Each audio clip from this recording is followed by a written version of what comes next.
Yes, now, and welcome back to episode 113 of the Top Loaded Podcast. And before I introduce our very special guest from literal the other side of the earth, H, how you doing, my friend?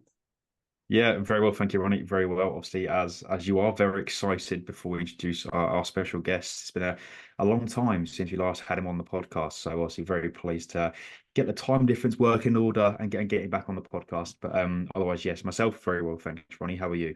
Yeah, can't complain at all. Like we say, it's always great fun to have our very special guest over from the other side of America. But first of all, a quick remember of this episode is powered by Third Down Space, your number one spot for custom card stands, card supplies, and grade preparation kits. Head over to their website, use TTP10 at checkout for 10% off. And now introducing our very special guest who's made the trip over to London once and it's back on the cards again, the one and only, our very good friend Troy. How are you, my friend? I'm great. I'm really excited to be on here. I've been bothering you for like months. I've been asking. I'm like, I want to come back on. It's so I listen. I'm not even hyping it. If you've watched any of my stuff, like I'm not like just gonna suck up to you guys. It's like I listen to every single episode. And I'll be honest with you too, I'm not even sure why. Because some of it doesn't even apply to me.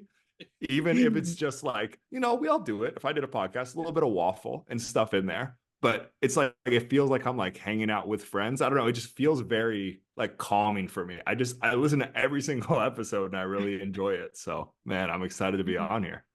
No pressure at all now, H. We've got to always About to say. yeah, no pressure, no pressure. Right. But obviously, before we talk about everything in between, obviously you are coming back over to, I would say there's some lovely, sunny, warm UK. Hopefully it is when you come over, but Yes. traveling back to good old London and obviously United Kingdom. So are you looking forward to that journey? Oh, I'm so excited. Another thing, I don't like something about just the whole vibe when I was over there was just like amazing. Like I don't want using the word home sounds a little strong because like I really like where I am at and this definitely feels like home, but it just like more so it felt like I had known you guys for a long time. Like it feels like a lot of you guys and stuff over there. Like I miss my friends. I know I've only hung out with you guys like once, but it just going to the bar, went to there's like a pub in Esher we went to and just hanging out at the show and going around like it was amazing. So yeah, I'm just so excited to see everyone again. And more so just like I go into card shows in the US and it's like very like it's business oriented for me, the content and the buying and everything. But this trip is just I'm excited to just kind of like have fun. I have no expectations in terms of like buying or selling or anything. It's just like it's just going to be a great time. So I'm super hyped for that. Obviously, because you've made the trip over once before, and you've had the walking tour experience. You've discovered the whole of London by foot. Elite. So you can now rest up in a pub somewhere. I think that would be on the occasion. I think I have mentioned the first beer, which I'm now regretting because I think London prices are expensive. But you're looking forward to meeting the people again. But the London car show has actually scaled up quite a bit since you was last over. So you looking forward to seeing like the growth of what we've had actually over this side of the pond as well. Well, yeah, first of all, I do have to say, number one, first beer is on me. I can't do it. It's on me. So I got both you guys. I got both you guys. But second of all, yeah, Ronnie, best London tour I've ever gotten. I think we might have talked about it once before on the podcast. But the even better part of it is I'm bringing my girlfriend with me this trip. So I'm gonna copy your tour word for word and then just really impress her. Like I just know London like that, all the spots and everything. So you're even like I really enjoyed the tour, but you're even doing even more for me now because I can copy it. But yeah, no, I've been listening to the podcast and like just hearing about it, and I've seen the videos and the Instagram and stuff like that. I'm like, oh wow, it seems like it's really grown. Probably don't want to talk it to death because we talked about it last time, but the first time I came over, it's like people like comps. What are we talking about? And now like you guys we got mini Roth cards and flippers and crazy stuff going on over there. And yeah, I hear you guys like just talking about the ins and outs and all this stuff. So I'm excited to see. It's going to be a lot different, I imagine. Yeah, like we say, it's a lot of things changed. We've gone from, I remember the last time you was there, we was in the small hall downstairs. I think it's now about 5-6 times bigger. And we had the famous fire alarm as well. Oh yeah. Yep. Remember that one? That was crazy. Yeah, that was a moment. That was definitely a moment standing outside. What? See, just Yeah. get this. Yeah, I hate to interrupt too, but I even like now that you mentioned the fire alarms all coming back to me, that room was small. Yeah. That was really small. I guess because I watch the videos of the London Card Show now, and it doesn't seem that big to me because still compared to, I mean, it is big, but compared to US shows, it's pretty normal. But I forgot from how far it's actually come because it was puny the time I went. So it definitely, it's a big difference. Yeah, It's even at the time to us, that still seemed like a big venue for like the UK side of the show. For us, it was like, oh, this is quite a big hall. This is like a big Yeah. show. And I guess Yeah. at the time it was, but you look back now to where we are now with the London Card Show, even still in comparison to Dallas, the National, wherever it is in Mhm. terms of the US, it still may seem like it's on a smaller scale, but Mhm. it's mad because to us, it's huge. For sure. No, I mean, it's now I've seen it now. It's definitely, even comparing to anything, you can't call it a small show No, anymore. Obviously, it's going to be, I mean, nothing ever will have as many tables as the National, but it's still like, it's going to be a bigger show. So it's going to be good. I'm excited. definitely the biggest show in Europe. yeah. I'll call Yes. it. There you go. I was going to say, I have to refer to one of your latest videos, which if everyone hasn't seen it, obviously I would recommend heading over to your YouTube because obviously you and your girlfriend was going to go on a trip to whatever was the last card in a pack of NBA. And obviously for context for people here, it's not too bad for us because we can kind of get anywhere by car in 4 hours. Obviously, that's not quite the case in the States. You could literally have gone up to Canada. You could have gone over to the East Coast and you ended up landing on a little Cleveland card, which obviously, funny enough, where the Nationals is this year. So you did leave the bit in where you was like, no, we'll redo it. But what made you have that idea? Because it's not the cheapest of venues anywhere in the US to travel to. And you could have been going up north, you could have been going down south. Yeah. What was your apprehension before it? Was there any places that you really wanted? Because no doubt going to the Bay Area would have been a nice and easy experience, that one. Well, yeah, I was a couple things. First of all, I'll give them even more context. If we didn't pull Warriors, the closest drive would be about 3 hours. Sacramento's about 3 hours, and LA is about 7 hours drive. So that's the closest we could have been driving wise, to give you a sense of how big the US is and how far everything's away from each other. Um, where I know she wanted to go to like Miami or New York or LA, something glamorous. For me, I did. I kind of wanted to go to a smaller city. You know, like I kind of, to be honest, I would have been disappointed if we had gotten like New York because I've been to New York before. Like, I mean, that sounds kind of like maybe entitled's not the word, but ungrateful. But I wanted to go because I knew I was like, if we pull, I will probably never go to Minnesota in my life. Like, I don't see any reason I'm ever going to go there. So I was kind of like, this is a perfect opportunity to go somewhere and do something a little different. So that's kind of what I was hoping for. I was hoping for kind of like maybe more of a middle ground, like I don't even know, maybe like a Houston or something like that, like a city I probably wouldn't go to, but still a little bigger. But honestly, yeah, we pulled Cleveland. It was just so fun. Um, and here we're like 5 minutes in, and I'm already hyping up my YouTube channel. But it's like I just thought it was a really good idea. I was like, I want to make like a really fun video and something too, like looking back on it, something that I can show to, I think you can show that video to like my friends or my family or people who aren't necessarily into sports cards, but then sports card people would still enjoy. I was like, this is a perfect kind of like mix. I was like, let me just try to do something. I don't know if you guys watch like Nico Omalana Yeah. and Beta Squad and stuff like that. I really love those videos. So I was like, I just want to kind of try my hand and like do something like that. No, I think Very definitely. similar to when you watch the old American English story where they watch Gillette Soccer Saturday, and it's the first team to score on a Saturday afternoon kickoff. They travel on a night out to that town. So, for example, if I don't know a 12 o'clock kickoff in the championship, and I Yeah. don't know Ipswich score first on at 12 Mhm. o'clock, they'll travel to Ipswich and on a night out in Ipswich, and it's just initially whatever team scores first, they'll travel. Oh, I mean, wow. you've probably seen it, haven't you, Ron? It's like whatever team scores first, the first kickoff of the day, whichever scores first, they'll travel to that city, that place, wherever it is, and go on a night out. And I think it's just brilliant. You see TikToks of it all the time, and it is just a wicked idea. So I guess it's along the same lines of that. Well, you said that wherever it lands on, you're going to that place. So it's the British way of doing things, I guess, was R1. Not quite as exciting as going down to No, I mean, Minnesota or Cleveland or no, that's cool though, because it's the fact, I also like the fact, it would be cool doing like an English version because you could, knowing you could be at the Emirates or you could be in someone's back garden, that's kind of fun. Like not knowing having an even bigger spread than that. Like that is there's something cool about that. And you can't do that in the US. I was going to say, like, I think everyone in the hobby, like you say, always does videos where it's all about the card shows, but it's always nice to see like other experiences. Like, no doubt, like for you, like when you see other people in the UK make content, and you actually see different parts of the UK. It's obviously like for us, we always see, like you say, your New York's, LA. So it's nice to see these other bits. And even I always say the same for like card shows when people do it in Chicago, like Cleveland this year. You see a lot of in the venue, but you don't actually see much of like the experience. And I think a lot of people like to see that aspect. So have you ever thought about doing that as well? Some more of your actual card like show content as well, showing people the actual experience rather than just the actual show. Yeah, I was thinking about doing that for because I'm going to Toronto to the expo for the first time this coming up this week, 2 days actually, and I thought that would be cool because it's kind of something different, and at least I don't think a lot of Americans have been to Toronto. At the very least, haven't been to a card show there.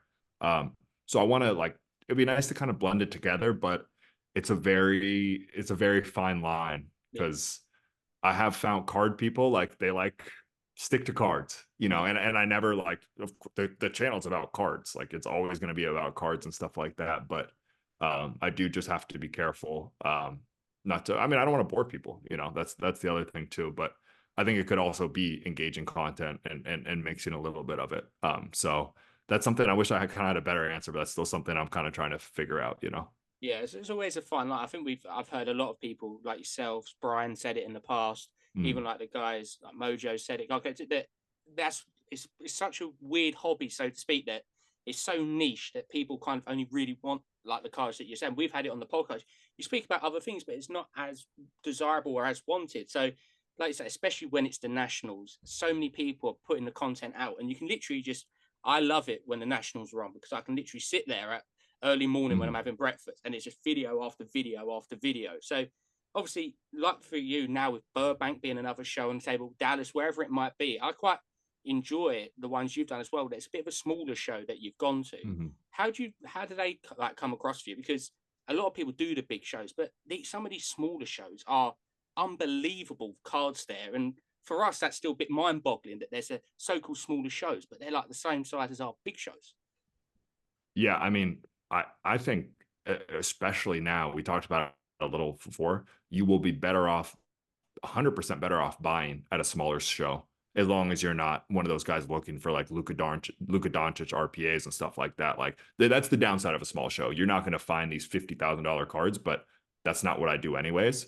So I think they're great. Yeah, just because of like there's so much competition at these bigger shows and so many sharks and repackers and stuff like that. So the smaller shows are just a lot more chill. There's more people that because it's the people at these smaller shows they're not like professionals doing it. You know what I mean? Like a lot of people and I mean people can watch my videos. I'm not gonna like I'm hyping myself up again, but like I think I'm a pretty fair guy. Yeah. But at the Burbanks and Dallas and stuff, they're squeezing you for every last penny. Where a lot of times you go to these smaller shows, it's just kind of like, oh, I have my collection. Like, I just kind of want to move some stuff so I can get into a bigger card or a PC card I want.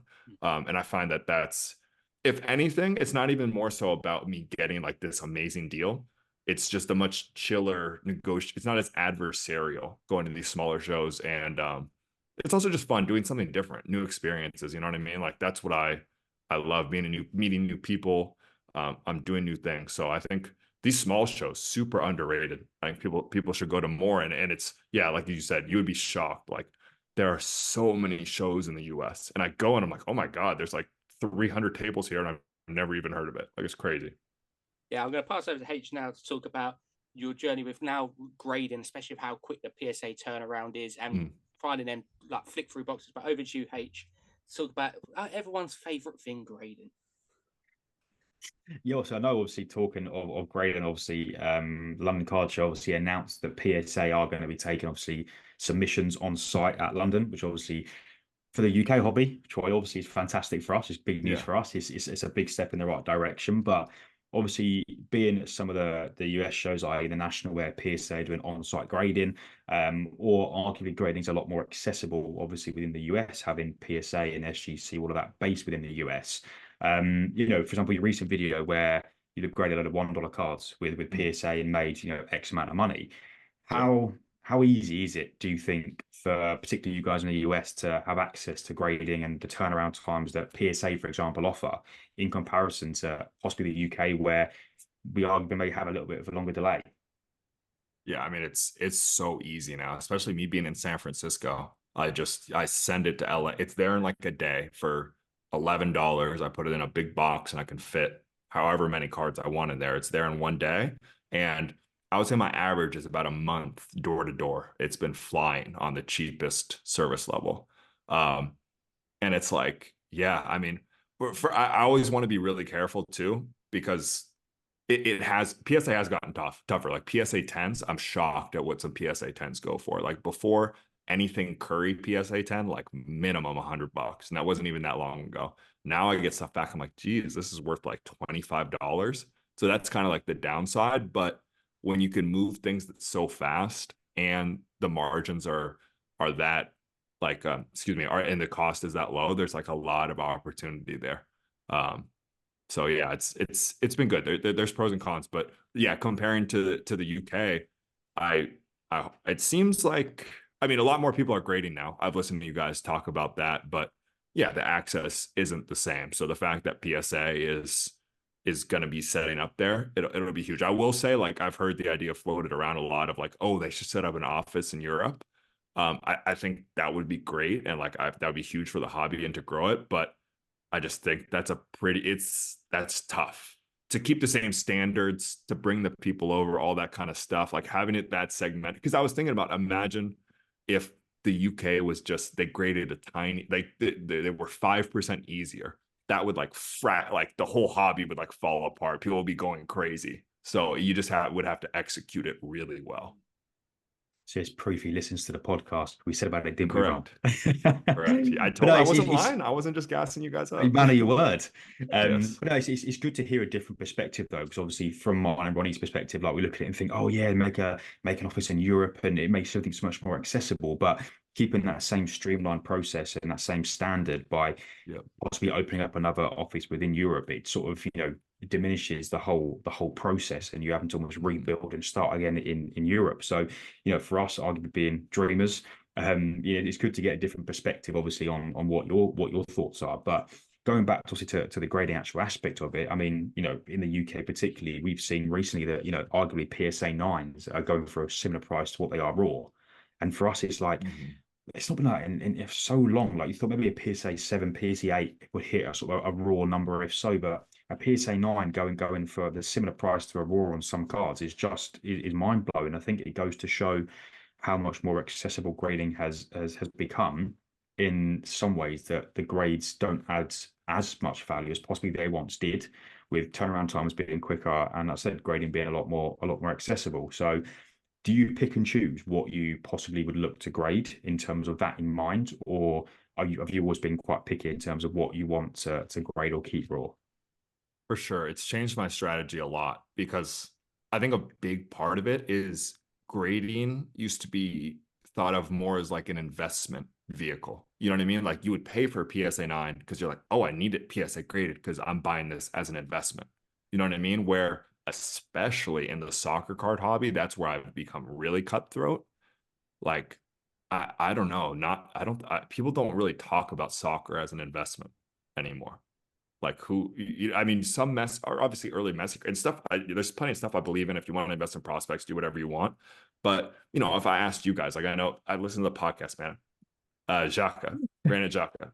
I had a cracked ice, I had a cracked ice raw, and I had a cracked ice PSA 9.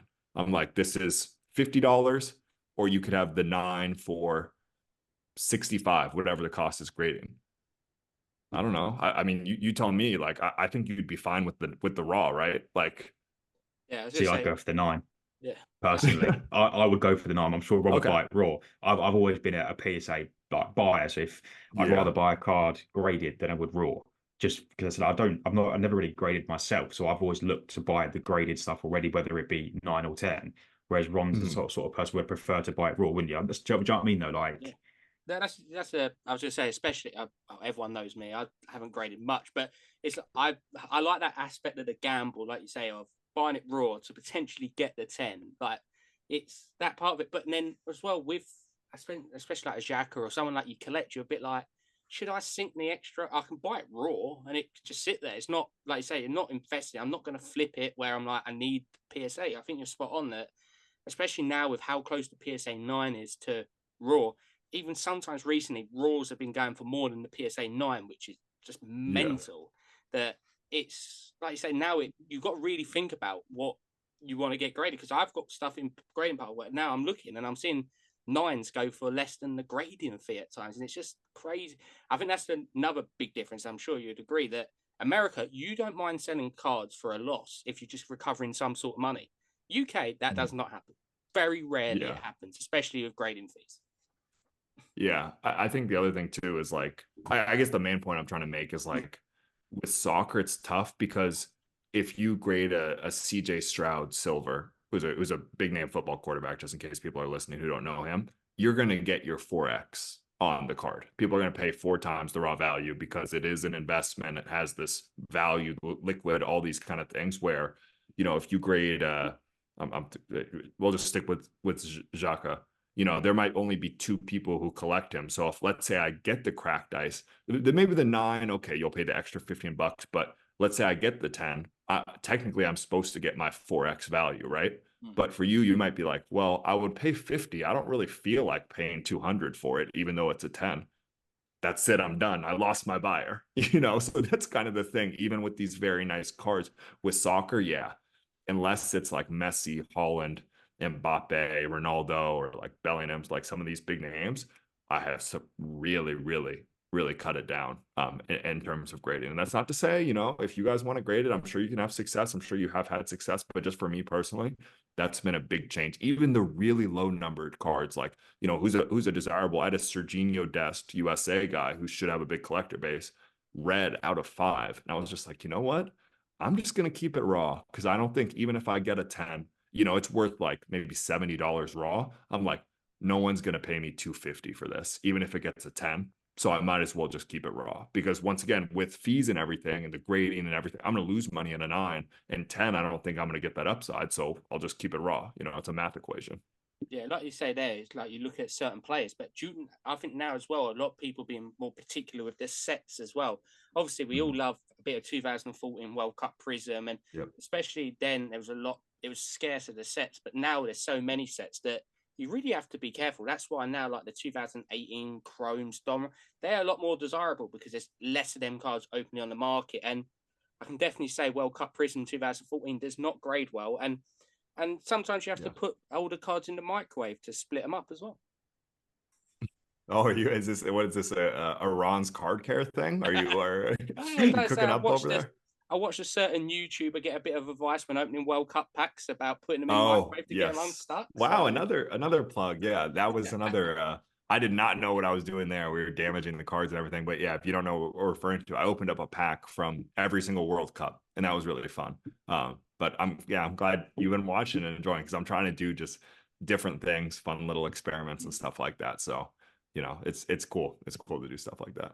As I say as well, with like the consignment groups in America, we've got a few starting up over here, which obviously nowhere near the true scale of like DC Sports 87, Pro Steam, like these others. That I know for a lot of times in your videos when you sold cards off that you've sent them into these consignment groups. How do you find like their impact in the market is? Because for us, like they're really just starting up, but there's so many cards. I would always sometimes just try and scroll through, and the amount of cards every single day on them, it is dangerous because you want to buy one and you're like, well, I'm getting shipping now. I might as well go for another one. And then you end up not winning the one you wanted and then get the one you didn't really want. So how do you find that, like them consignment groups? Do you think they're a good way to like kind of move your cards on without obviously the hassle of listing up, shipping and all that? Or is it more a case of it's just like, as I said, just pure convenience?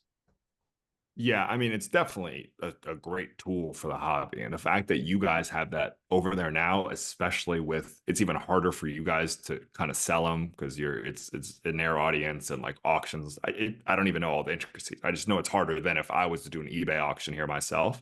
So, I mean, it's great. It gives people liquidity.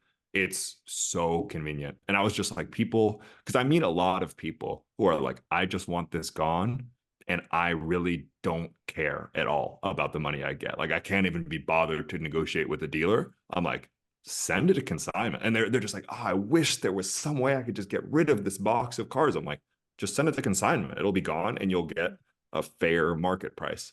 So I think it's great. Yeah, it's good that they're all around. But I will say, people, because there is so much stuff on there too, stuff can get lost and it goes low. It goes, that's the biggest thing. People are like, oh, I'll just, and I made a whole video basically saying DC Sports is great.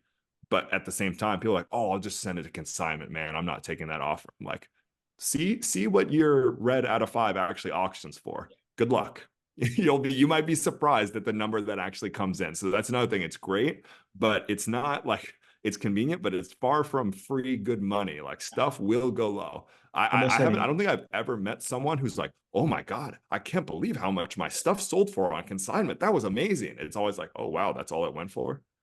It's even like I won a card on a DC Sports auction last week. I think it was an Erdegaard Gold Flood to 10 from Obsidian.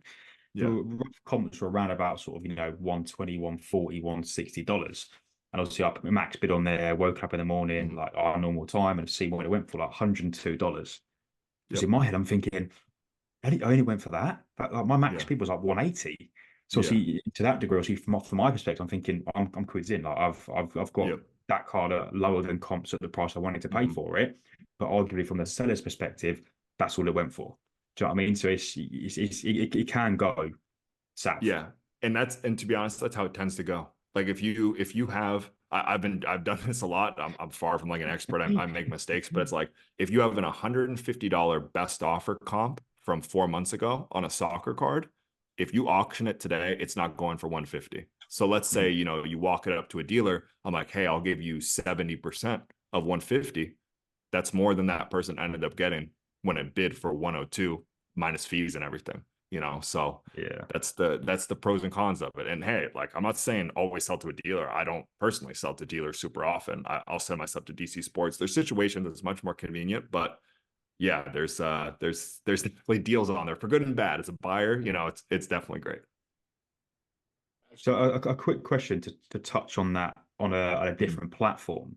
I've wanted to ask about it since it's been released in the UK. Very Swap. And obviously, it's now been released in the UK. So a lot of people were trying it out when it first got released, and sort of the whole logistics and process of it all. But from a US perspective, obviously where the app is based, how have you found it? Like, how has it been for you? Have you had much success on there, or how valuable do you find the app? Yeah, it's funny, and I'm not saying you said this, but like, because I think I was one of the first people to start promoting it in my videos and stuff like that. Like I was really early on talking about it. People message me like I built the app. They're like, hey, like I tried to send this card and it didn't work. Is there anything you can do? I'm like, I don't work there. I don't even know. But no, well, so I love Veriswap. It's great. It's really fun. That trading, like that kind of is the essence of the hobby, you know, like there's nothing like a good trade. And it was a great idea. It's being executed well. The logistics and everything seem really good. I mean, I don't know. It's great. I've made a ton of good deals on there. And especially with soccer collectors, you know, it can be hard, especially in the US, right? If I show up to a random card show in Minnesota, it's going to be hard for me to find soccer cards. It's going to be hard for me to trade soccer cards because of repackers and stuff like that, you know, and liquidity in the market. Most dealers don't want to even really do trades anymore.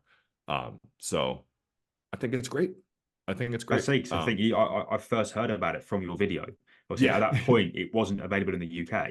So one of the apps, I'm thinking, I can't find this anywhere. Because I didn't realize it was only available in the US for the time being. So when it eventually got released to the UK, I think it was straight away working out the logistics. Because I think, I don't know, because I've not done anything on there, but whether it was like to do a trade, you have to send your card from the UK to the US, then back to the UK again to complete the trade. So I think it's probably the only hiccup for us potentially in the UK, just the way it has to sort of go full circle to complete a trade. But from a UK to US point of view, in terms of a trade between the UK and the US, it makes logistical sense because you know you go into a safe space and then come back to you with a correct trade. So I think personally, to incorporate trading into the hobby a lot more, particularly in the UK where it's not as popular as it is in the US, it's a fantastic way of encouraging that trading aspect of the hobby. And I mean, I've actually done a deal on there to complete the early guard rainbow. I got the green to 3 off of Nice. Very Swap. I tried every app. I couldn't find it anywhere.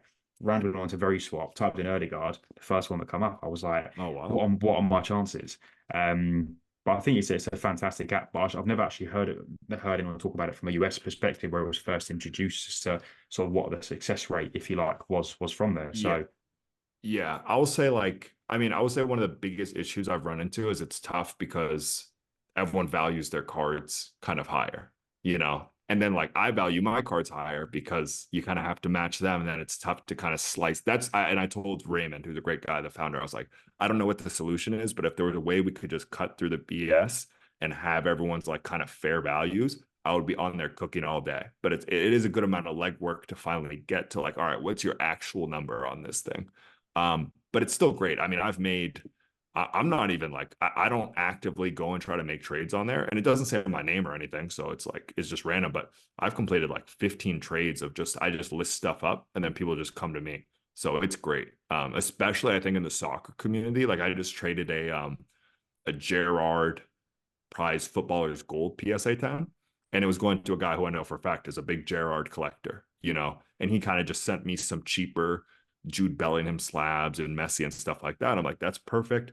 I can sell this on Whatnot. I can sell it at shows, blah, blah, blah. And I know he's really happy because he's getting a Gerard gold that he probably didn't want to fork over $250 for. And he doesn't have to go through the trouble of auctioning and selling all his little cards and saving up and then buying the Gerard. It's like, that was just a great trade that worked out for everyone. So, I mean, there's going to be negatives and stuff like that, but it's great that it's available. I don't know how you can, it's better to have more tools than not. I don't really know how you can say it's a negative, you know?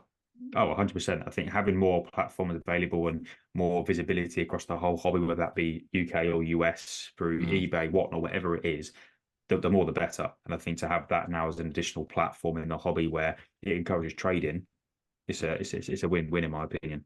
So Definitely. yeah, Ron, sorry to interrupt, but yeah. No, good subtitles. It's like we planned all of this before. Veriswap, YouTube, like it's just brilliant. Like this is just how it works. But obviously, like you just said, there's a massive difference between the UK and US in terms of like the collector. It's very much a collector's base in the UK. So when you come over, and especially probably being more in your element, that it's rather than trying to find the soccer table that you're like, hold on, there's another one. Oh wait, there's another one. How does that feel like when you did go in? Obviously, we spoke about it briefly, but when you're going into a show and you know there's going to be quite a lot of different soccer tables, from low end to high end, from vintage to modern. It must be exciting, especially coming from more of a soccer like background of buying, investing, collecting standpoint. Oh, it's great. It's cool just to see people appreciate the cards too. Because like in the US, like unless it's Messi, Ronaldo, Mbappe, Haaland, Bellingham, people won't even look at it. And they don't, even just setting up, you don't really get that many people walking. And because I don't bring it either, but you don't get people walking up looking for their local club or stuff like that. But you know, moving I know he's at Chelsea now, but like at the time, like Conor Gallagher, I think was out on loan, and some of these other like, I don't know, like I said, you know, random West Brom cards, even Fulham, stuff like that. Like just connecting with people who are really going to appreciate that is great. I'll be honest, for me, like my PC, I just kind of get like on eBay and stuff like that. And it's random players that are more older. So it doesn't hit me the same in terms of like, I don't browse as much and go, oh, wow, I found my PC. Like I won't lie and say it's like that. I would say it's more so for me, like bringing over some different type of cards that I wouldn't bring to a card show in the US, and knowing people are going to appreciate them, or I might help someone with their rainbow or their PC or something about that. That's the coolest part. And just being around soccer collectors and we all kind of speak the same language. It's great. It's great. I don't know what to say besides that. As I say, I know you do like a bit of the Barcelona Academy, especially when Yeah. you're looking at cards. And I think that's another thing that over here, you're going to get it where some of the products that have not been as successful, or might have even moved to the Premier League or stuff like that. I think one that comes to mind is like an Ansu Fati at the moment, who's getting Brighton cards. You've got an opportunity of maybe even picking up stuff for your own PC that over here that might be valued at pretty much next to nothing, but might just like how I see it is like for American sports here. For me, if I want to try and get a D'Angelo Russell card who plays for the Lakers, I've got hardly any chance of finding one of them at a London Card Show. Whereas now you're coming, it's like flipped it. So now you might be able to pick up stuff for your PC that, like you say, you can take back to the States and be like, well, we wouldn't see that here at all. That's true. Well, and I also get like a big time, like people love to throw their American cards at me. They're like, Josh Sargent, get this out of here. Like they're Christian Pulisic in a Chelsea jersey, get it out. Like that's been like literally like one guy was like, I was like, I think I'm good. I gotta walk. He's like, no, take this Josh Sargent card. I was like, okay, I'll take it. Like, and we ended up making a deal. So getting those American guys and stuff is cool. But yeah, like you said, it's a lot different. But I'm curious to see now, do you think there'll be more like American football or basketball cards than there was like percentage wise versus when I was at the last London card show? Because Yeah, I think you guys are getting more product over there now and a little easier with shipping and stuff. yeah, definitely. I think especially the one you come to, there was probably, when I mean a handful of tables, there's probably only like 2 or 3. One. A few of the London card shows recently, there's been a good 7, 8, up to 10. Okay. And whereas before it was a lot just low end, like some really nice higher end stuff. I was at one of the tables at a recent card show, and there was a LeBron Chrome rookie there, and I was like, well, I don't normally see that at a card at UK show, but like we say, we've got some really big collectors now in the UK for basketball, NFL, baseball, whatever it may be. So I definitely think you're going to see an increase of the American sport imprint. Obviously, it's always helped by that certain Frenchman who plays for the Spurs, which has got everyone ripping boxes. So, you might not see as much of him over here, but definitely more product, I think, has been written. I've no doubt H would agree that they're slowly imprinting, even though for me, I think I keep an eye out because I always look for the American sport. So H might be able to provide a better aspect because he's not as much looking for it. Yeah, I mean, I think, there's the way that sort of the card shows are now sort of laid out is that a couple of them are more grouped together. So you'll notice you'll probably find all of the American sports in one table or one sort of group together. So it's easier for probably yourself to locate when you go there that one island is all predominantly, or one row is all predominantly American sports, NFL, NBA, etc., etc. So there's definitely going to be an increase. Then obviously when you're at the last London card show in terms of how much American sports is there. I know from the last one that I went to, there was like literally a whole island full of American sports tables, and it definitely has increased, but as has the show, as has the product. So obviously, naturally, the whole aspect of it is increasing, but there'll definitely be more than just a singular table there with American sports in it this time. You're pleased to hear. Yes. Well, I'm thinking too. So there's a couple things, not that anyone asked, but a couple things I'm specifically going to be looking for. There is. We weren't going to ask. Yes. Okay. Okay. Well, there you go. Look at me trying to take over the show. Typical Troy. But like you're a Ghastly collector, right? There you go. Yeah. Well, I'm looking. So I know there's a good amount of F1. I definitely want to pick up some F1. I'm huge on F1 2020. So I'm hopeful I can find a few nice pieces over there. And I was thinking, it's not the same. I've made a bunch of videos. I can move $5 Stephen Curry cards over here super easy. But over there, if you have a $5 Stephen Curry card, like, what are you really going to do with it? So I was thinking maybe, at the show, it might be a good opportunity for like to benefit that I can pick some up and I can sell it over here, where over there it would be a lot tougher to move. So that's why I'm thinking like some of that low end basketball and maybe American football stuff might be good for me to pick up over there. Yeah, I was going to say, like, especially for me, it's a weird, like, everyone has that weird PC of a certain player, and there's two, like, one's a former NBA player that I now collect, which trying to find one of his cards in the UK is near on impossible. I think it might even be hard to find it at quite a lot of the shows in America. It's Sam Decker, who was at Wisconsin. He got drafted. Drafted I think 2015. It was the same year as D'Angelo Russell, but funny enough, now plays for our local team in London, the London Lions. Oh wow!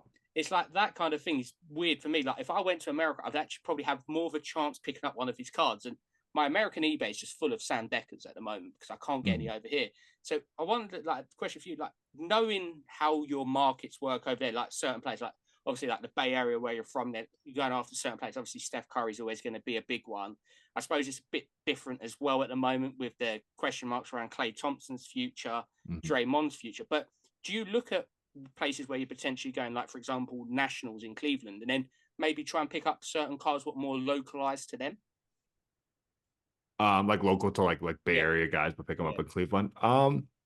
Yeah, a little bit. It's just been, I think that's more of if you're a big time show dealer, if you really want to grind it out and you had a box full of Klay Thompson $5 cards at a San Francisco show, you can buy those for $1 to $2, and then they'll sell well at a show. That is, I haven't been a big show seller lately. I've found it kind of tough, and I think it's not just me. So I think that would be a good strategy, but I guess just for me, because I haven't been doing the shows as much locally, that's really the opportunity, I think, where you can, call it what it is, you can have a little bit of arbitrage there. But actually, to be fair though, I still, like I was setting up for my Whatnot stream tomorrow. Let's see if I can find it super quickly here. Oh, perfect. Wow. This is why I'm the best in the business right here. I picked up, this is Troy Murphy and Mike Dunleavy. They were Warriors players like back in 2006 that no one else would care about. But I know that there's a lot of people who are from the Bay Area in my Whatnot stream, so they'll kind of like particularly appreciate this. So I guess there is still a little bit of opportunity with that, but it's not something I particularly try to do. Yeah, no, like that's what I'm saying. It's always an intriguing one because for us, it's because of how small the UK is, and we've probably got 85% of most people would be at the same show. So you're kind of looking for that niche of 10% difference every show to try and move your cards to, whether it's trades, buy and sell. Yeah. Obviously, with like yourself going to like Toronto for the first time, it's going to be pretty much, I'm guessing, like 99% different people. Like, it must be quite a weird experience because it's brand new most places you go.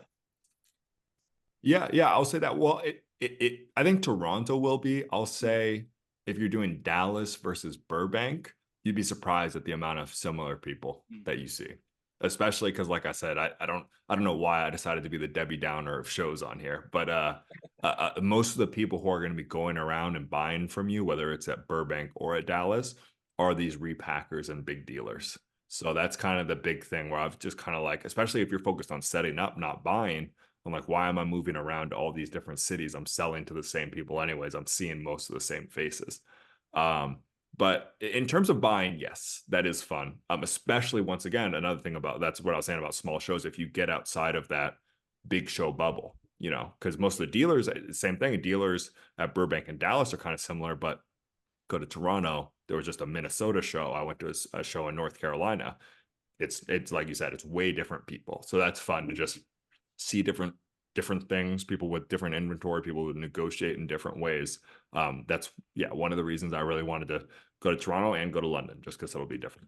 Yeah, definitely. No, definitely not. Well, we're not jealous of the London bit because we're fortunate of that one, but I'm definitely jealous of the Toronto show. I know me and H have been talking about getting out to the States for a show, but H, got any other questions? I know I feel like your brain's ticking along. I'm watching you in the corner, and it feels like you've got a question ready to pop. So I'm going to put you on the spot here.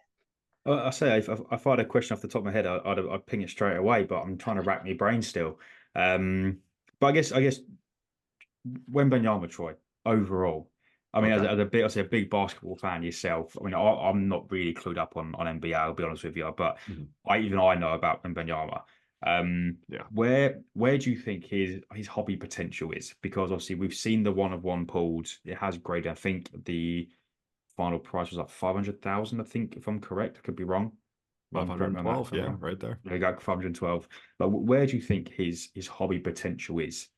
Because obviously at the moment, obviously, there's so much base cards are going for like $100 for a base card. So it's like, do you think that's now the hype sort of died down a little bit, or do you still think his hobby potential is on the roof? Yeah, so there's a lot of things there. I'll say the first thing is Wembanyama has just been so great for the hobby. Like, I'm so glad he's doing well. That just makes everyone excited, makes people chase the new product. People actually see their cards going up and stuff like that. That's always great. So he's the real deal. I'll say that much. Like, his stats are crazy. And also the other thing, like actually playing basketball and stuff like that, you can replicate like a guard who's scoring 22 points. It's kind of a dime a dozen. You can find a lot of players who can do that. Like, I just big up Ron. If you let D'Angelo Russell go wild on a bad team, he can put up 26 for you. You can find someone to fill that role. But Wembanyama, what he does defensively and the fact that he can shoot, he just takes up so much space. You can't replace him with anyone. He's ridiculous. He can shoot, he can do everything. So he's a really good player. I think with the hobby and also basketball in general, things seem to follow a similar pattern. if, you know, they start off expensive, if they start really performing, which he actually has, and I think actually exceeded expectations, believe it or not, their prices will continue to climb up. But then in the general NBA world, you see it now with Luka. People go, okay, but where's the ring? Where's the championship? Because what more can Luka do individual performance wise? Literally nothing. He could not like physically be playing better, but people are still down on him. His prices are still down a good amount because people are like, where's the ring? So I think with Wemby, it's going to be pretty similar. I think the hype's going to go for a while here. It definitely hasn't cooled off yet. People are so high on Wemby. He's gotten better as the season has gone on, but eventually the NBA media and the hobby is going to kind of be like, all right, where's the ring? And then prices will go down, you know. But I think it's just crazy to witness how someone can blow up the hobby so much. I know Yeah. obviously naturally the US market obviously is bigger than the UK market. So with the NBA being a US sport, but you know, for us particularly when Bellingham went to Madrid and Bellingham sort of, you know, had that impact on the UK hobby to a smaller degree than Wemby did. But I mean, just to see that the prices of his cards and the hype he's got currently within the hobby, it's mind blowing. I don't think we've seen probably this much influence from a player for I don't know how long personally. As long as I've been in the hobby, Yeah. I've not seen something as big as Wemby has done to the hobby before. Yeah, and I think people underrate how important that is. Like, you know, thinking back to like the 2020 kind of when 2021 when soccer was going crazy. If Mbappe didn't exist, I don't think that would have happened, especially not the same way. You know, like Mbappe had a huge impact on that. Luca had a huge impact on basketball popping off when it did, because it kind of popped off actually a little before COVID. But Bellingham, and then now like in football, like I always root for these guys to do well, because now that CJ Stroud is doing well, Anthony Richardson has a little bit of hype, like the market is good versus, you know, like Kenny Pickett and that draft class was terrible. That really hurt the hobby. So, I mean, if you're in the hobby, like it's kind of fun. Just cheer for all these guys. I hope Wembanyama continues to kill it. I think it'll be great for everyone. Especially with Definitely. the, sorry to interject again, with No, go the for it. with the Fanatics Wemby kind of like they're very intertwined. They did like the meet and greet with him. That's that'll get new people into the hobby. That's what I don't get when everyone's like, "Oh, you're investing in Wemby. You don't remember how good Charles Barkley was." Blah blah blah. It's like, all right, dude. Like, this is good for you if Wemby does well. You know what I mean? Like Charles Barkley. I'm sorry. Well, he is on TNT, so maybe that's not a good example. But he's not getting new people into the hobby. If Wemby explodes and people like he does a commercial with, imagine if Wemby did a commercial with Nike and the NBA and they had like an officially licensed card somewhere in the commercial or an Instagram post. It's huge. It's great. It's nothing but great. So yeah, man, I'm just cheering for him. I hope he continues to kill it. And I think argue that's what Fanatics are doing to a Yeah. big degree in a hobby as well, is getting so much attention on a hobby and bringing so many more people into the hobby by having these player deals, these, you know, sponsor deals, whatever it is, licensing.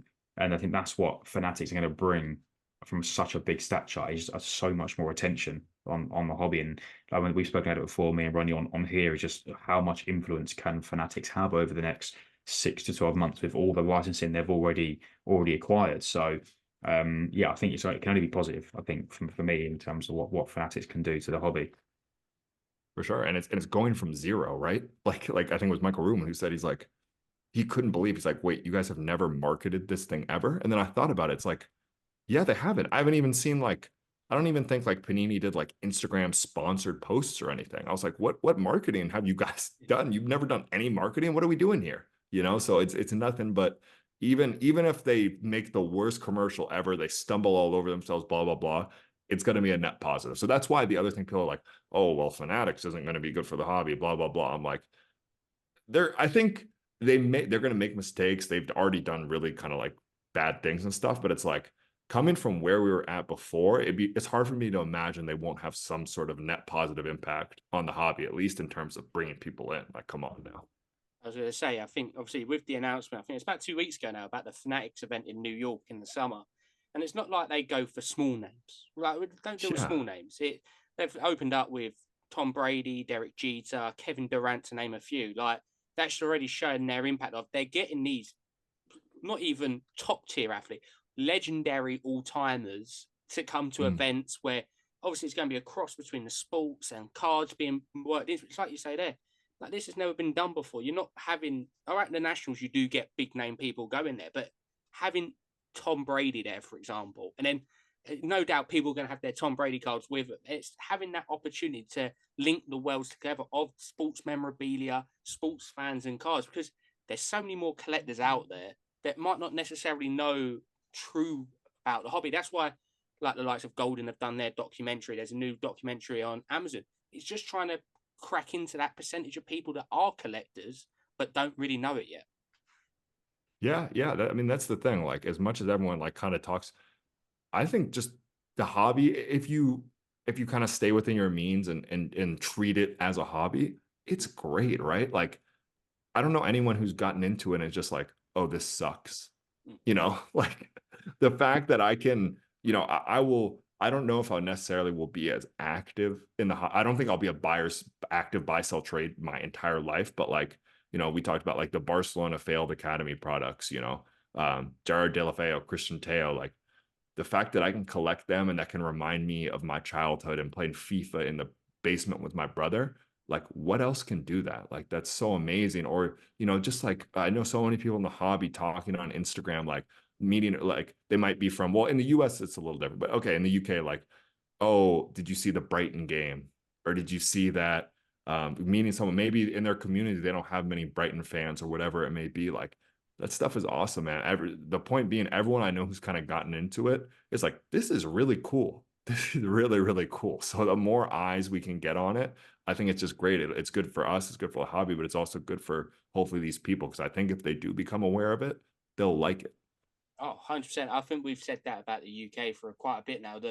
There is so many people that would be so invested in cards. We have a massive sports memorabilia market. It's probably, I would argue, it's definitely bigger than the card scene. And once people start seeing these cards, and I think now, especially for us over here with Tops, obviously with Fanatics, with their backing, with Arsenal licensing, Chelsea licensing, City licensing, Liverpool licensing, all these teams are getting it. And all it's going to take is one team maybe to do a video of one of their players opening one of the packs, and like it's going to go crazy at some point. I know it's a lot more common in America that you see a lot of the athletes actually collecting because it's grown into them from an early age of going to your local Walmart, local LCS to get the cards. But do you think it's going to take maybe a few of the athletes? We've seen now Bellingham with his videos getting involved in the hobby. We know Foden does do a bit of collecting as well. Obviously, the likes of Tossing as well, which is massive. Like, do you think it's now some of the athletes are actually getting involved in it could do wonders as well for the UK scene? Well, yeah, I mean, I think you guys can speak to it more than me because I'm not from there. But from I've talked to a couple of the UK boys and stuff like that, and as you said, in the US, like we grew up collecting cards. It's more of our culture, and also like I think you guys tend to kind of like take the piss out of each other a little bit more over there. Where like if it's, I mean, it's true, right? Like if I told one of my friends, if I told one of my friends here who doesn't do cards, I'm like, oh, I collect cards. They're like, oh, nice, man. Where I've heard a little bit, some of you guys are like, oh, if someone hears you collect cards, they're like, what are you doing? You like a little kid. Like it's more, it's like, they're like, oh, you a nerd or something like that. Like that. Apparently that's still a big thing over there. So if you kind of had, and that could make people more hesitant to actually get into it. They're like, oh, that's nerdy. That's for nerds. I'm not doing that. But if you have Jude and Foden and Tosin and these guys doing it, that'll get rid of that stigma even more, hopefully, which will be huge. Oh, yeah, I think it's also the inscriptions that players are starting to put on these autos where like Bellingham's recently put that, like the boy from Birmingham, 1 of 1, he's written on there. And I know a couple of the NFL players have been sort of scribing stuff on there. I think it's that understanding from their point of view that this market is big.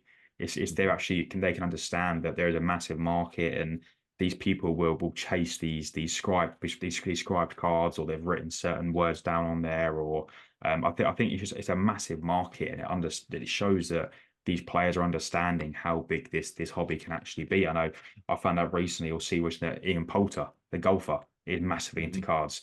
I had no idea until I saw his Instagram post the other day, and I was like, hang on a minute, like it's just there's just so many more eyes on the hobby, and it's only gonna go in one direction, and these sort of professional athletes that are understanding that as well will only help grow that even more and have more eyes on the hobby. Yeah, 100%. And also like as you guys have kind of touched on too, talking about putting no effort into marketing.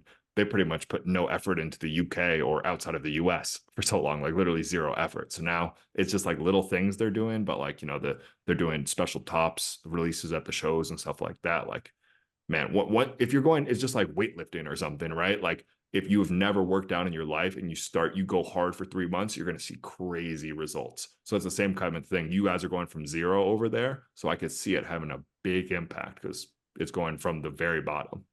Yeah, I'm definitely hyped now for the London card show. That can hurry up, can't it, H? I think like now I just want to be at the show, you know what I mean? Like getting some card.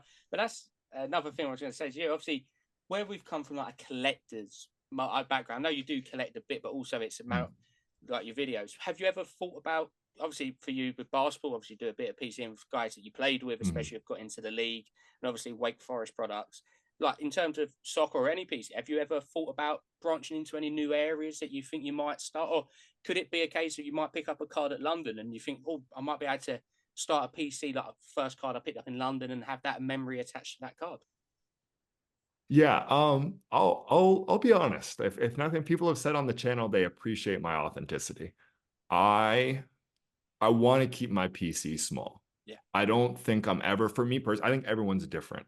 I just don't really see it for me where I just pick up little bits here and there. I think that's fun. And for some reason, for me, I kind of really like to keep it. I'm like, I like having like 10 to 15, 20, like really nice cards of people that really means a lot to me. But you never know, right? Like F1, I never thought I would be collecting F1 cards, and now that's a big part of my PC. But you know, now saying that, like I do try to pick up like one or two things in London that has kind of like a memory, because I'll always remember that. But I think it's random stuff. Like I really want to get a super nice Tosin card, because I know that 10 years from now, that'll like remind, like it's kind of like I only need one, right? Yeah. So like I've gone to the UK. This is going to be my third or fourth time.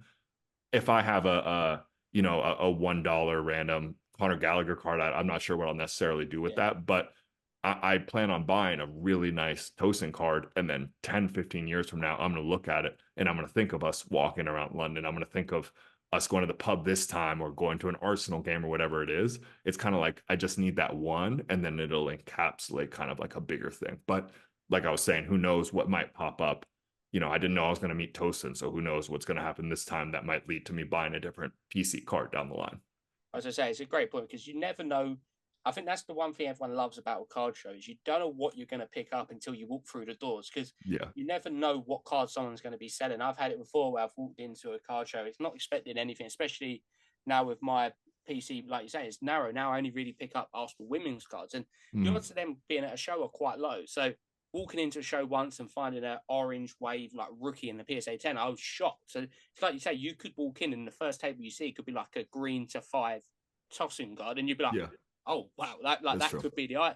But until you're there, it's like, I think that's a nice thing. Every table you walk up to, you don't know what's going to be there, and I think that's one thing that everyone loves about card shows. For sure. And I think I also, to be fair though, I need to be I'm kind of the wrong person to ask, because I'm a tiny bit jaded is the wrong word, but it is like, I think this will be different for me, because like I said, London will be, but almost, to be honest, like when I'm at a show, because I'm making myself seem cooler than I am or more busy than I am, but it's like, I'm thinking about content. I'm thinking about the deal. I'm thinking about, oh my God, I got to get the ad sponsor in. So I rarely now, unfortunately, just browse and look for cool cards. I just wish I did. So unfortunately, I can't relate as much as I wanted to. But yeah, as the true collector, and I kind of want to get back to that, flicking through and finding one card that you weren't expecting, or maybe you really wanted, can't match that feeling. Yeah, like we'll make sure. Don't you worry. The Sunday at the London Car Show, we'll get you walking around. Don't you worry about that. Good. Yeah, give me a beer and tell me to loosen up, and that'll go a long way. Yeah, what we do is I'll give you our trick. About 12 o'clock, after a couple of hours being in the show, you walk up the road for 5 minutes. There's a pub. You have a quick beer, and then you come back. That's the proper way of doing it. So we'll get that one. So, but H, obviously, like we're looking forward to London as well now. So obviously, we heard it last week on the episode about your Gunther Steiner to 5, but we're not going to talk about Gunther Steiner this time, okay? Anything in mind you're looking forward to at the London Card Show, obviously, apart from all of the American group coming over, which can be a fun one? Yeah, it was definitely a nice sort of last minute-ish surprise, obviously, to see all the names announced. Also, that Troy as well, obviously being included, obviously in the lads coming over to the card show. But yeah, there's a lot to look forward to. Like I said, unfortunately, obviously missed the previous London card show, so a little bit of making up to do to Harry, particularly for my absence at the last show. But also, yeah, I mean, the F1 simulator is going to be back. So Troy, I'll meet you We got a there. race. Yes, mate. We'll definitely battle that one out. So, but yeah, I think just being back down there with everyone again, it's just it's one of the best times to be in the hobby when you're at the London Card Show and that Saturday and it's absolutely packed. Everyone's there and it's just such a good atmosphere. So for me, I think it is making up for my absence at the last one and having serious FOMO for not being able to make it down there. So, but yeah, as I said, buying cards with everyone else down there, beers, whatever. What more could you want? And hopefully it'll be a nice summer's day. And keep our fingers crossed. Yeah, like I say, I can't wait for it now. Obviously, it's not. It's crazy. We always say this, but it comes around so quick. It's a week and a half away now. Like it's. I don't know where time has gone since. Obviously, for you, it's been a bit longer because you missed the last one. So I don't. Even for you, it's probably like the last 6 months have gone even quicker than. But obviously now, Troy, obviously now you're looking forward to coming over to London. Obviously, as of recording this, you've just come back from Toronto. So how now obviously as of recording this, you'll be a week and a half away. It's going to be a very busy time for you. Obviously, with the it's not even like you're traveling from the East Coast. You're traveling all the way from the West Coast, so that must take at least a bit of time to try and get used to it. I don't know how you like. I done New York and it took me a couple of days to get used to it. Yeah, and I didn't even slip in the part. I'm going to Sardinia in between, so I'm going to London, Sardinia, into Yorkshire.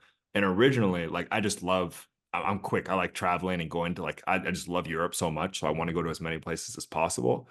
And originally, we were going to do London, Sardinia, and then like like maybe even Greece or like Albania or one. And my girlfriend was like, you're gonna kill yourself. You're gonna kill both of us trying to go to like all these cities in 10 days and do the card show and everything like that." So yeah, I won't lie, it's a little tough. And I burned the candle at both ends too, because I'm like thinking I like it. Part of it is definitely business focused, but I'm like, I want to have as much fun as possible.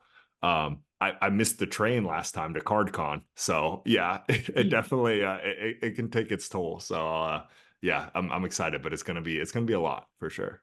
Like I say, we can't wait to welcome you back over, back over into the UK. But obviously the London Card Show as well. But like I say, it's going to like I say, by the time we know it, it'll be the Saturday morning, and we'll be both at Sandown, which would be a nice one, rather than about probably 10,000 miles apart or whatever the distance is at the moment. But like we say, thank you ever so much. And even though we spoke about your YouTube a lot so far, please let the people know where to go, because like I say, it's one, in my personal opinion, and it's obviously not being a biased perspective, but it is a great place to see the American scene for all the different aspects what we like over here. So please do plug away, even though we've been plugging it the whole time anyway.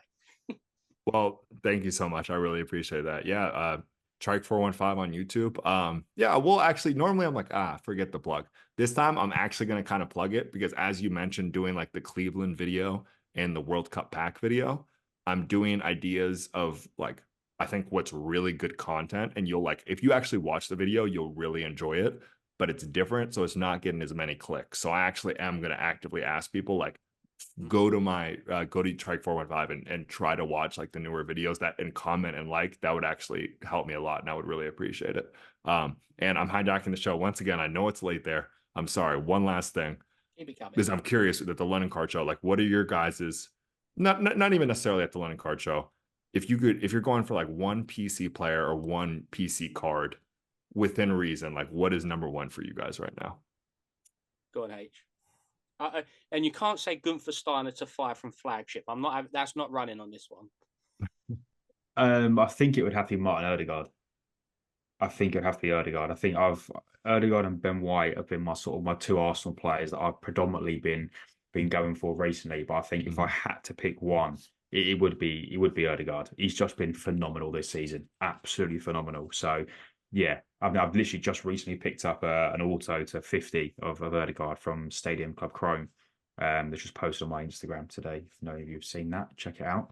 I'm gonna make you narrow down a little bit more though. Like a auto, a color blast, a gold. What would you be looking for? Oh, yeah, the color blast. Color The blast. prism, Okay. the prism color blast, Erdegaard. That would be. I've seen one of them, or it's the sublime, the prism color blast, or the prism sublime. There's currently a prism sublime PSA 10 on eBay. I've just seen. I think it's up for $1,700. I think it is. Mhm. But yeah, the Erdegaard sublime or the Erdegaard prism color blast would be the two I think I'd have to pick. Okay. I like that.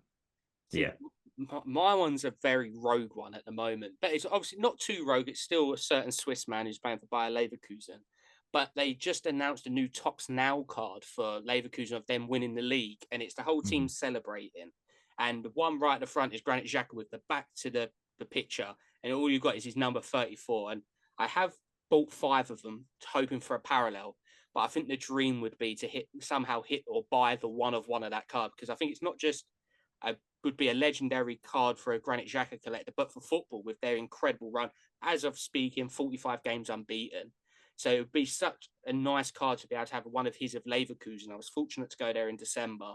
I think obviously we're waiting for top Bundesliga Chrome and Sapphire, which hopefully will be in there. But I think for me at the moment, it'd have to be their Tops Now, like a very short print of that. Just I think it's going to be one of them, like you said, with like the Tosin guys. 10 years time, you will remember what a season they had and going to win the league. They're in the semi-finals of Europa League. They're in the final of the Pokal Cup as well. So I think I'd have to go for that Tops Now Granit Xhaka, even though all of the women's collectors that I talk to are going to be screaming at me that I haven't said a women's card. It's probably gone back on everything I've said for the last 6 months of I'm only collecting women's cards at the moment.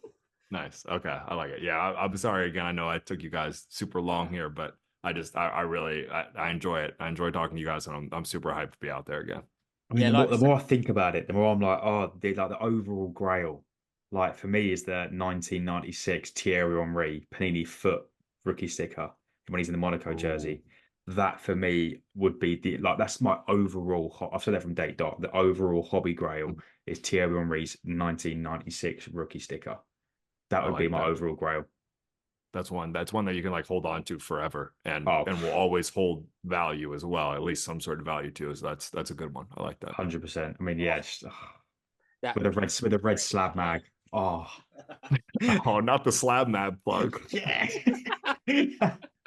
We need to get some sort of payment. We got Veriswap and Slab Mag. I A mean, couple of them got some real good free plugs in here. Yeah. yeah. So maybe I need to work on our promotional side of it. That's what I need. That's what I'm going to get all the plugs. Even though I got you guys. I was If gonna say, there's one thing I know, it's selling out in a good promo, so I can handle that for you. Nice. I was going to say, hey, obviously you missed last London Card Show. How many slab mags are you going to be picking up? I know we'll talk about it on our London Card Show special, but you've got to be picking up at least 10 slab mags, right? Yeah, probably. I'll buy a card at the show and go, that'll go really nicely in a blue slab mag. And I go straight to third and I go and buy one. My mindset is all wrong. I don't know what I'm doing, but there we are. But yeah, I would say it's a great fun. Obviously, Joe, I'm going to give you, before I outro this one, I'm going to give you the floor to say whatever you like. Obviously, we look forward to welcoming you back to the UK, and no doubt you're looking forward to it. So the floor's yours to say whatever you may be to the people that might be seeing you in a week and a half's time. Oh man. Yeah, I mean, I kind of already got on my soapbox already. Like I'll just say it again. I'm really trying with the new content, and I know it's not going to get quite as many clicks because I'm still figuring out the titles and it's a little different and stuff. So yeah, and I'm the same way. I kind of just watch the video, chuck it off, it's done. If you could go the extra mile and drop a comment or a like or something like that, it would mean the world. And I don't normally ask for it, but I know in this situation I do kind of need it. So anything you guys can do, I would really appreciate it. Like I say, it's an absolute pleasure. No doubt I'm speaking for me and Harry here and everyone who's listening. Absolute pleasure to have you on again. And like I say, you have been badgering me, so we won't do 55 episodes different this time. We'd probably do like a 20 to 31. But like I say, a massive thanks coming on. Obviously, the sun's still shining out there, so we won't keep you too long, so you can still get the sun rays. Over my shoulder, people might tell it actually is pitch black here. So, but like we say, a massive thanks coming on, and we'll see you in about 10 days' time. Looking forward to it. See you guys soon. But like we say, a massive thank you to Troy and everyone listening, watching along on this one. Obviously, next week is our London Card Show special yet again, where we'll be talking to obviously Harry, who runs the show, and a few other guests as well, which we can't wait to bring you. But yeah, again, just a massive thank you to Third Down Displays for powering up this episode of the Top Loaded Podcast. For any of your supply needs, custom card stands, trust me, there's something special coming for that at the London Card Show, which we're keeping under wraps for the moment, but you'll see it very shortly. But hope everyone out there is staying safe, doing well, buying, selling, trading, and all that good jazz. But most importantly, happy hobbying and good night.